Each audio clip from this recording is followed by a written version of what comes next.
Hello, ഇന്നൊരു കണവ roast ആയാലോ? ഇത് ഞങ്ങളുടെ നാട്ടിൽ കണവ എന്നാണ് കേട്ടോ പറയുന്നത്. കൂന്തളെന്ന് പറഞ്ഞ് കേട്ടിട്ടുമുണ്ട്. വേറെ എന്തെങ്കിലും പേരുണ്ടെങ്കിൽ കമൻറ്റ് ചെയ്യണേ. അതിന് വേണ്ടിയിട്ട് കണവ വൃത്തിയാക്കിയിട്ട് നമ്മളതിനെ ചെറുതായിട്ട് അരിഞ്ഞ് വയ്ക്കുക. അതിനുശേഷം ഒരു 1.5 സവാള, തക്കാളി, കറിവേപ്പില, ഇഞ്ചി വെളുത്തുള്ളി ചതച്ചത്, പച്ചമുളക്, ഇത്രയാണ് കേട്ടോ ഞാൻ ഉപയോഗിക്കുന്നത്. കുറച്ച് ഞാൻ ഒരു 10 ഉള്ളി ഉപയോഗിച്ചിട്ടുണ്ട്. പിന്നെ മസാല, മുളക് പൊടി, മല്ലിപ്പൊടി, മഞ്ഞൾപ്പൊടി, ഉപ്പ്, കുറച്ച് കുരുമുളക് പൊടി. അതിന് വേണ്ടിയിട്ട് നമ്മുടെ ചട്ടി ചൂടായിട്ടുണ്ട്. അതിലേക്ക് കടുകിട്ട് കടുക് പൊട്ടി വരുമ്പോഴത്തേക്ക് നമുക്ക് കറിവേപ്പില ഇടാം.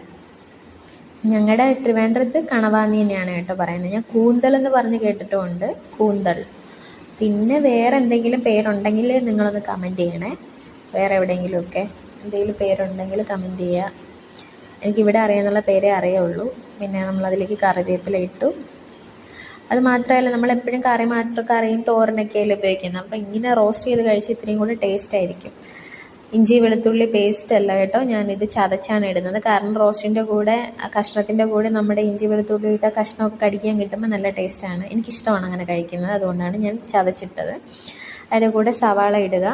ഞാൻ കുറച്ച് ഉള്ളി ഉപയോഗിച്ചിട്ടുള്ളൂ, കാരണം ഉള്ളി സ്റ്റോക്ക് ഇല്ലാത്തത് കൊണ്ട് സവാളയാണ് കുറച്ചും കൂടെ കൂടുതൽ എടുത്തത്. സവാളയെക്കാളും ഉള്ളി കൂടുതൽ നിന്നാൽ നല്ല ടേസ്റ്റ് ആയിരിക്കും റോസ്റ്റിന്.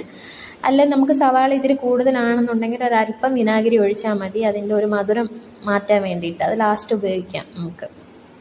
അപ്പോൾ അതൊന്ന് നമ്മൾ വശിക്കെടുക്കണം. അതൊന്ന് അതിൻ്റെ ബ്രൗൺ കളർ ആവുന്നത് വരെ നമ്മളൊന്ന് മൂപ്പിച്ചെടുക്കണം കേട്ടോ. സവാളയും ഇഞ്ചിയും വെളുത്തുള്ളി പേസ്റ്റും കൂടെയിട്ടൊന്ന് ബ്രൗൺ കളർ ആവുന്നത് വരെ. ഇതൊന്ന് പകുതി ആകുമ്പോഴത്തേക്കുമാണ് നമ്മൾ തക്കാളി ഇട്ട് കൊടുക്കുന്നത്.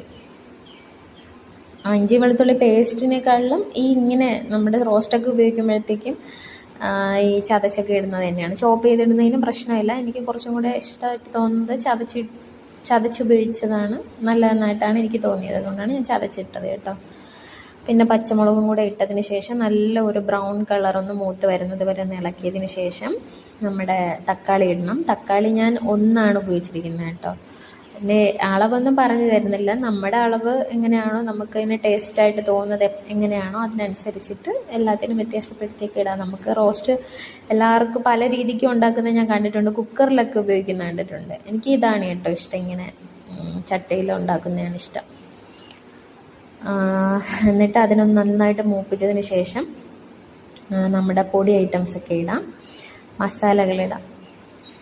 അതിന് വേണ്ടിയിട്ട് നമ്മൾ മുളക് പൊടി, മല്ലിപ്പൊടി, മഞ്ഞൾപ്പൊടി ഇത്ര ഇട്ട് ഉപ്പും കൂടെ ഇട്ടതിന് ശേഷം നമ്മളൊന്ന് അതിൻ്റെ ഒരു പച്ച മണം മാറുന്നത്